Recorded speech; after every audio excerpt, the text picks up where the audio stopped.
అసలు అఘోరి దగ్గరికి వెళ్ళిపోవడానికి కారణం ఏంటి? శ్రీవర్షిని ఏమంటుంది? మీరు మాట్లాడే ప్రయత్నం చేశారా శ్రీవర్షినితో?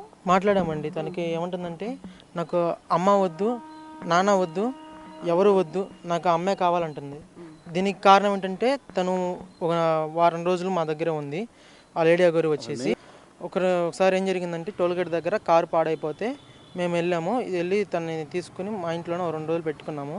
తర్వాత కార్ రిపేర్ అఘోరిని తర్వాత కారు రిపేర్ అంతా అయిపోగానే తనని తీసుకుని ఆ కారు తీసుకుని వెళ్ళిపోయినాక తర్వాత నేను మిమ్మల్ని మర్చిపోలేకపోతున్నాను, మీరు నాకు చాలా ఆతిథ్యం ఇచ్చారు. కారు 2 రోజులు రిపేర్ అయిపోయింది. కారు రిపేర్ అయిపోయినా కూడా తను వెళ్లకుండా ఏడో ఉంటూ మీరు ఇచ్చే ఆతిథ్యం నేను మర్చిపోలేకపోతున్నాను అని చెప్పి మాటలు చెప్పి మా చెల్లిని సరే నేను మా అమ్మను కూర్చోబెడతాను. మా అమ్మ నువ్వు వెళ్ళి లేడీ అఘోరి కదా, తనకి తోడుగా ఉండమ్మా అని చెప్పని తనంటే, లేదు నాకు మీ చెల్లి కావాలి, మీ చెల్లి నుంచి నాకు తోడుగా అని చెప్పని అంది.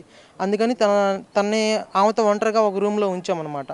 ఉంచితే ఒక రోజు ఏం జరిగిందంటే, నేను అనుకోకుండా వెళ్తున్నాను రూమ్లోకి వెళ్తుంటే, తను లేడీ అఘోరి మా చెల్లిని ఎదురుగా కూర్చోపెట్టించుకుని ఇలా చేతులతో ముద్రలలాగా ఇలా వేస్తూ ఏదో మంత్రాలు జపిస్తుంది.